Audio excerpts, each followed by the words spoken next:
He's not conscious. Code blue. All of a sudden, it's like a war zone. People from everywhere are running down the hallway, running into his room. Another nurse has to take care of me because I'm hyperventilating. I don't dare go in the room because I'm scared.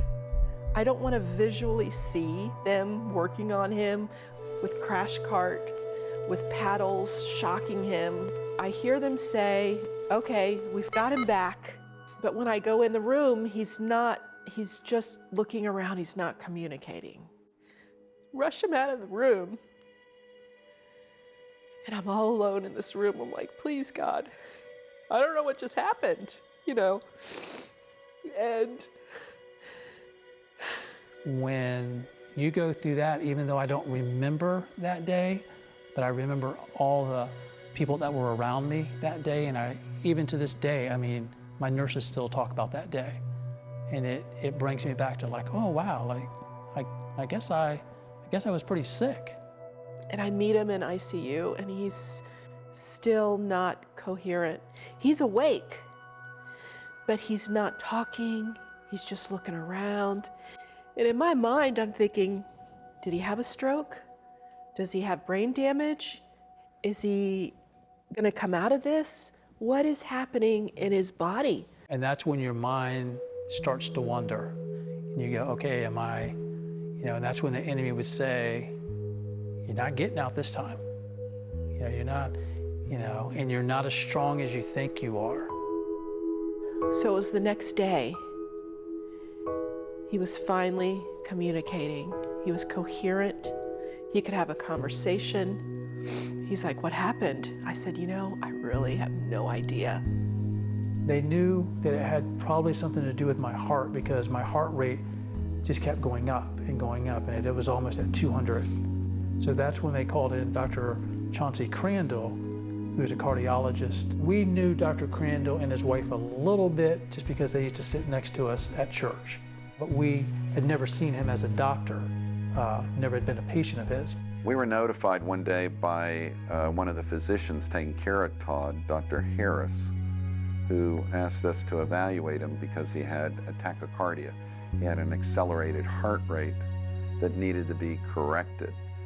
His feeling was, because my body had been through so much trauma over the years, that he said sometimes it can affect your heart when your body's been through so much trauma.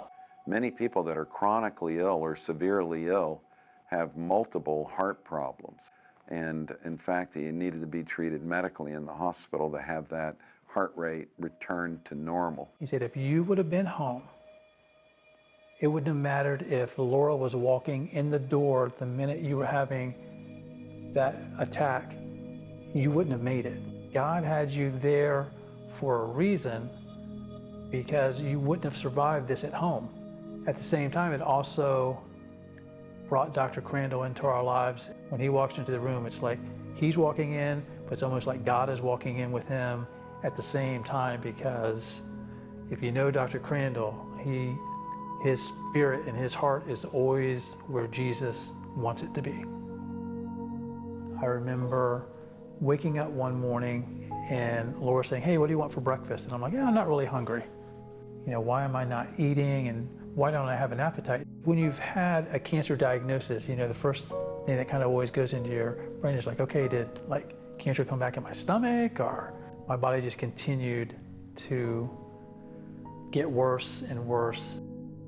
In 2015, they diagnosed me with gastroparesis. It paralyzes your stomach muscles. I didn't want to eat because it was painful to eat, and a lot of it's caused by the myasthenia gravis and by the Parkinson's. So it wasn't a surprise to the doctors, it was just the severity of it.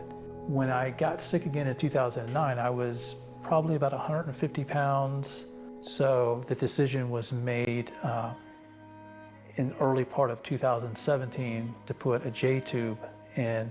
In a J-tube, it bypasses your stomach, your stomach, and it goes straight into your small intestines, because trying to put food anywhere in my stomach would have not been of any help. One of my doctors shared, well, I'm going to give you two options today, Todd. You can be admitted today, and they'll put the feeding tube in. I said, I'm not getting a feeding tube. I'm a runner, even though at that point I hadn't run in many years, I still had the mentality, and I said, for me, it's like giving up. And I thought, okay, well, what's option two? The option two is, I'll put you in the hospital today, we don't put a feeding tube in, and you're probably dead in 2 weeks. So I said, well, I guess I'm getting a feeding tube today. And that became a whole journey itself. He had such a whisper of a voice, he would remain silent and not even engage in conversations. My voice for a number of years had been getting weaker and weaker. I'd seen a speech therapist off and on, and finally she came up with an idea of a voice amplifier, and it's called a chatterbox.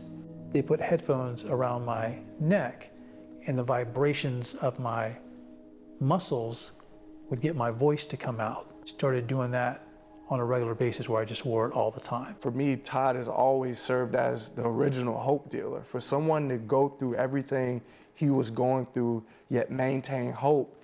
Even as I was going through the roughest times in my life, I could always just think about Todd. Well, Todd's nearly dying, yet he's not giving up.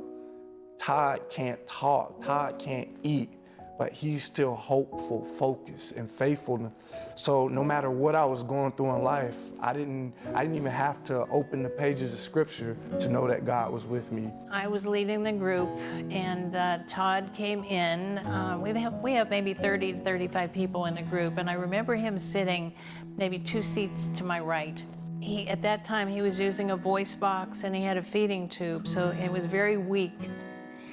And he just, when it was his turn, he just announced to us as a group that the doctors have given up hope. And they've diagnosed me with wasting syndrome. My body is shutting down, and guys, I might not be here to see you next time. I can't describe the feeling that I had, or anyone in our group at that time when he announced that. In his sweet, quiet way of saying, I'm leaving you guys. Hey, devil, you thought you had me down for the count. But you forgot that I serve a mighty king. We used to try to have friends take me places, and Laura would take me places.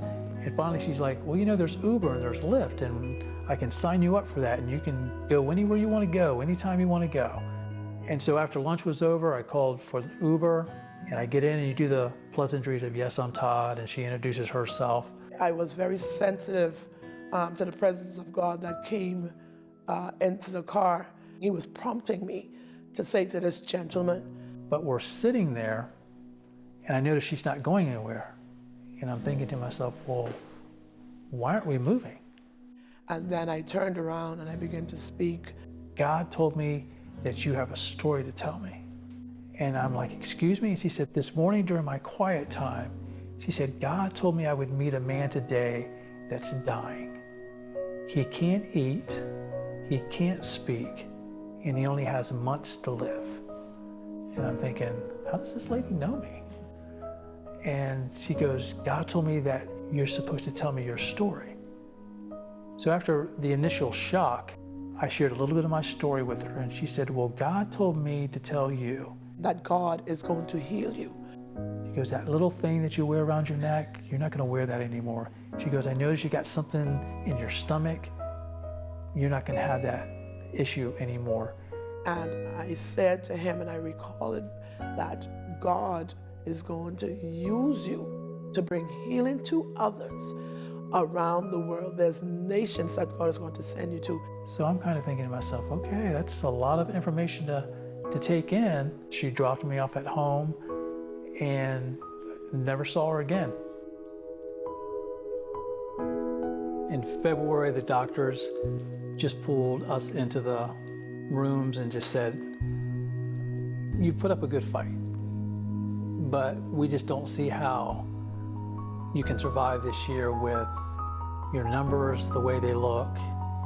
The feeding tube obviously is not working. He had muscle wasting, but overall generalized wasting, and we call that in the medical terms failure to thrive, so that he really isn't living. He's basically, his whole body is shutting down and dying.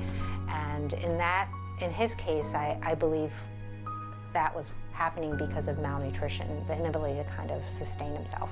The doctors had basically given up on Todd. Part of us was kind of like, well, they said that before. But then I think Laura realized, yeah, but you've never looked the way you look now. His body physically was exhausted and he couldn't last much longer.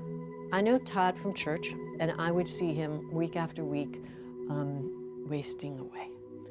He was beyond a scarecrow. He literally looked like a skeleton walking around, and I knew the time was coming close. And my heart would just go out to this man. And this was someone that our church has prayed over for many, many years, knowing that the doctors had nothing else to offer. You know, they were just at the end. I've had the privilege of knowing Todd for over 20 years. And through that season, he was healthy and strong at the beginning, but even though I saw him beginning to waste away physically, there was a spiritual tenacity and strength that was oozing from him, a determined faith that no matter what, I'm not going to let go of my faith and my hope and my trust in God. I'm going to hold on. we continued to pray as we watched him shuffle into church every day, getting worse and worse, yet we kept on praying. We kept believing God, and it didn't get any better. It just seemed to get worse by the day. And he is a man who was determined to position himself where God could work and move and bring healing to his life. You know, sometimes God does a miracle in a minute. Other times he takes you on a journey of little miracles. And the good part about the long way around to your miracle is that more people get in on it. And what I realized that Todd really was this man that absolutely refused to die.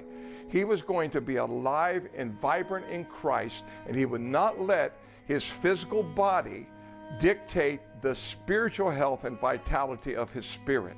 And we can learn from his wonderful example.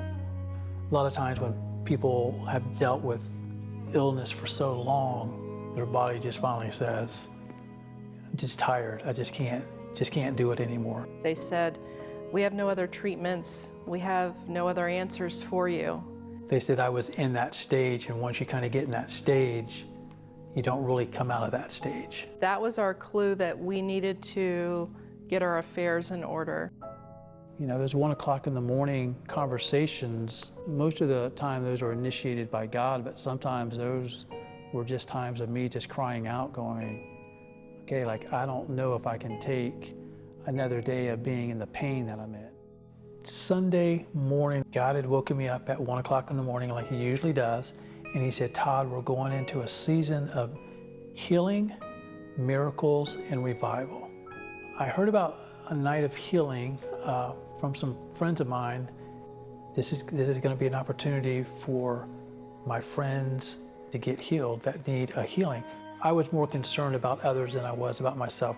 It was like the Wednesday before the event, God woke me up at 1 o'clock and said, call everybody that you know and have them pray for your stomach.